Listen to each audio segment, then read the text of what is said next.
Compared to the average person, how much money do you think an athlete who swings a bat at a ball brings in?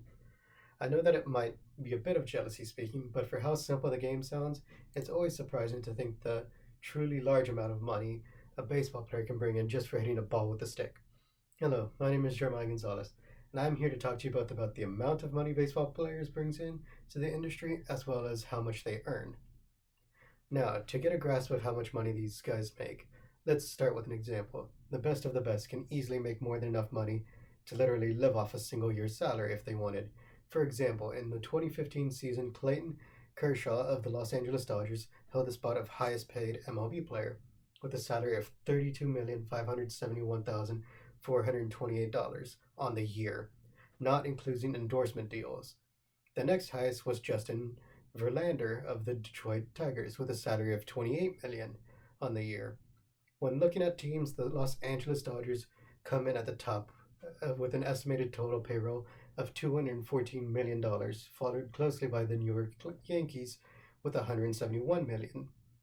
These numbers may seem outrageous as players are paying so much money for their output of entertainment, but when you look at the massive industry of Major League Baseball, these players' contacts pale in comparison. In 2014 report from the Forbes magazine states that the average MLB team is now worth $811 million, a 9% increase from 2013. The New York Yankees led the way with a current value of $2.5 billion, which is about $7.7 per person, and a revenue of $461 million in 2013. To put it in perspective of how much money that is, roughly accounting for inflation, that's enough to buy all the land of the Louisiana Purchase more than 6 times over.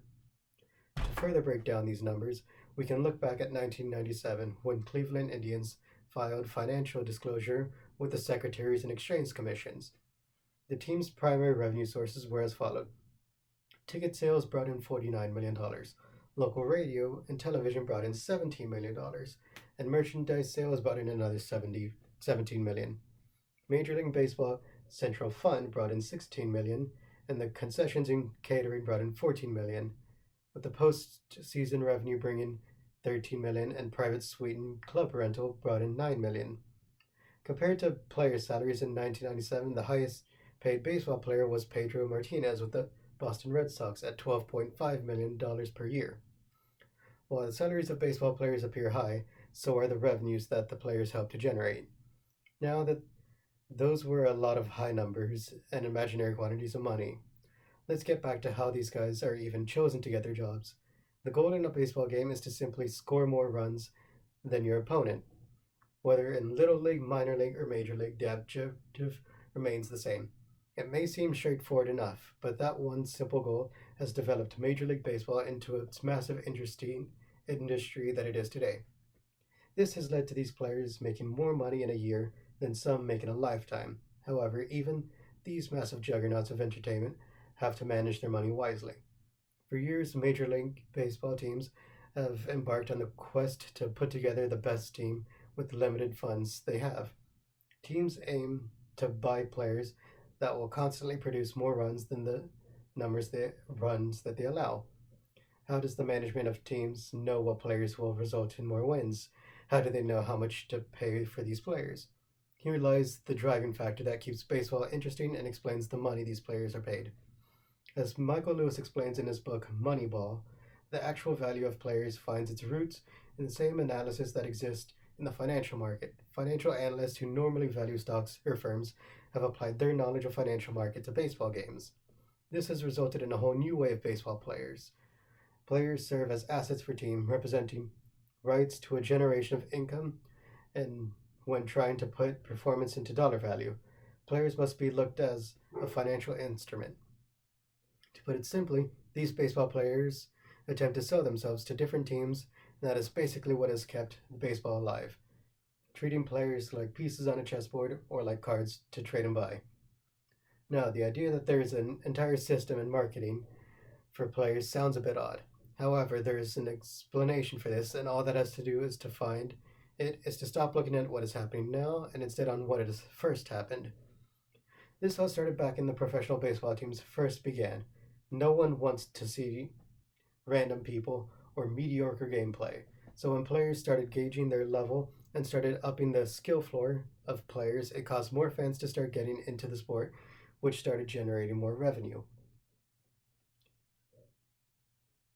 Now, the first actual published method to play an evaluation was by an economist, Gerald Scully, in his 1974 paper titled Pay and Performance in Major League Baseball, appearing in the American Economist Review.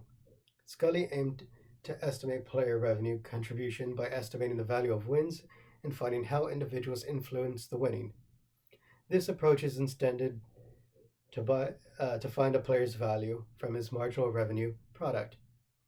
Marginal revenue product is an economic concept that quantifies the dollar value to output of each additional unit of input produced. This number can be simply calculated by 5, estimating the amount of output an input can create, and then multiply that by the revenue the output generates. For example, in a business of hiring one additional worker who can produce 50 products that will be sold at $2 a piece, that worker estimated marginal revenue product for a day would be $100. This same approach can be applied to the baseball market. Players serve as an input by producing wins that can be translated into revenue for their team. If an additional win is worth $3 million in the market, then a player who produces a win for his team will have a marginal revenue product of $3 million. People enjoy watching baseball and will pay a high price for that entertainment, leading to high MRB for players. To go further, a firm only hires an additional unit of resource if the resource's MRP exceeds its marginal resource cost. The MRC is the cost of hiring an additional unit of the resource. For example, a resource that generates $100 and only costs $75 would be hired because the MRP is greater than the MRC. In other words, it costs the firm less than what the MRP would be, which would be a profit. Conversely, if that resource now costs $125, the resource would not be hired because the MRC is now greater than the MRP. To put it simply, for the longest time, this sport in its league has been made to act like a business, both on the actual financial side and the sports side. After all of this, the idea of a guy hitting a ball with a stick getting paid enough to buy Louisiana back in the day does make a bit more sense. For how simple this game is, the amount of effort and strategizing that goes into it does seem to make people getting paid like this understandable. Whether the trading and buying of players, the amount of effort to get as good as they have been in the sport is much more like a business than many give it credit. Though in the end, it is still humorous that one of the best paying jobs in the world involves hitting balls with sticks, even if now the organization behind it has enough to make someone's head spin.